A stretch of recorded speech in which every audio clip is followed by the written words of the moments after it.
Merhaba arkadaşlar, kanalıma hoş geldiniz. Örgü örmeyi isteyen ama örmeyi bilmeyenler için böyle bir giriş videosu ile giriş yapmak istedim ben. Kartopunun zambak serisi olan iple başlayacağım. Bu renk hoşuma gitti. Hani daha belirgin olur, anlaşılır olur diye bunu seçtim. Ve üzerinde zaten hani derseniz ki kaç numara şişle veya tığla öreceğiz. Şurada hemen şişi yazmış. 7 ve 8 numara önermiş. Tığ olarak da 5 numarayı kullanacaksınız arkadaşlar ve hemen başlıyorum. Örgüye nasıl başlarız? Örgüye ilmek atarak başlarız. Şöyle nasıl ilmek atılır onu göstereceğim. Kaç ilmek atacaksanız ilmeğinizin sayısına göre ipinizi ayarlayacaksınız.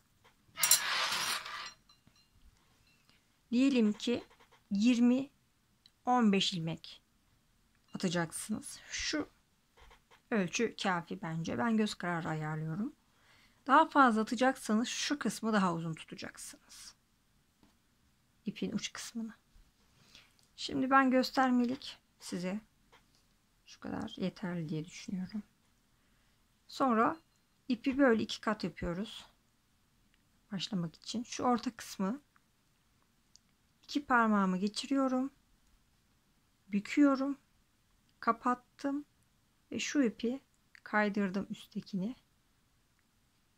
Ve 2 tane halkam oluşuyor. Şu birincisi. Şu da ikincisi. Bunları üst üste getirip şişimi taktım ve bakın 2 ilmeğim oluştu. Tekrar göstereceğim. 2 parmağımı geçirdim. Parmaklarımı çevirdim aşağıya doğru. Kapattım. Şu üstteki ipi indirdim. Halkalarım oluştu. Şişimi geçirdim ve 2 ilmeğim oldu. İlk 2 ilmek burada. Ve şimdi 2 parmağımı şu alttan geçiriyorum. Ya şöyle şöyle geçirdim. V şekli formunu verdim ve baş parmağımın alt kısmındaki ipten alıyorum. İşaret parmağımın olduğu ipin üstünden ipi aldım ve tekrardan baş parmağımın olduğu yerden çıkardım. İpimi çektim. İlmeğim oluştu.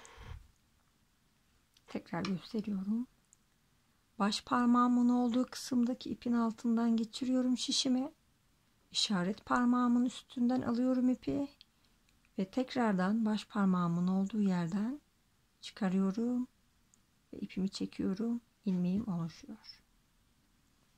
Tekrardan baş parmağımın olduğu kısımdaki alt ipten ipimi alıyorum.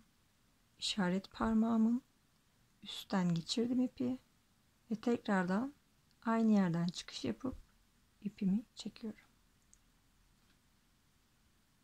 Baş parmağımın olduğu kısımdan alttaki ipin altından geçirdim.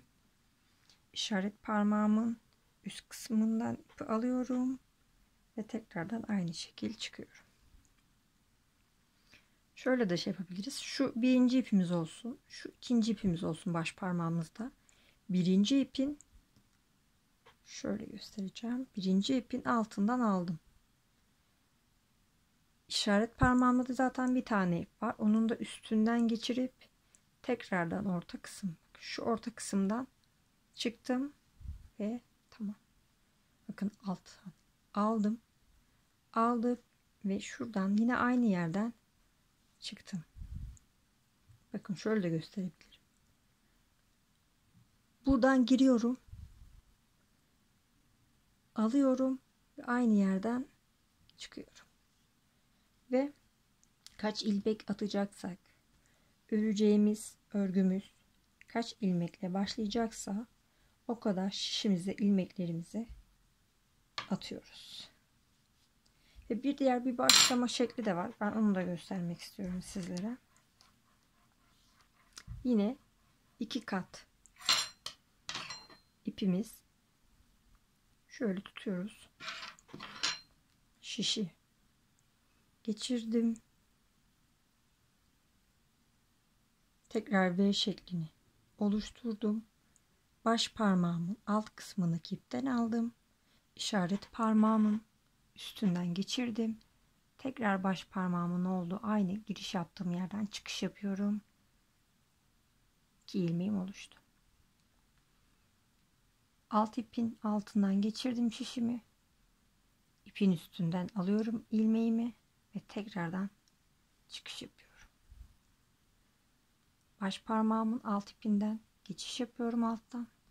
İşaret parmağımın üstünden alıyorum ipimi ve tekrardan aynı yerden çıkış yapıyorum. Şöyle de göstereyim tekrar yakınlar karşı. Şu ortadan geçiriyorum şişimi. İlmeği aldım ve tekrardan şu ortadan çıkıyorum. Bu kadar. Ve bu kadar da basit ilmek atmak arkadaşlar. Şöyle dediğim gibi kaç ilmek atacaksınız, örgünüzü kaç ilmek başlayacaksanız bu aşamayı böyle sürekli tamamlayacaksınız.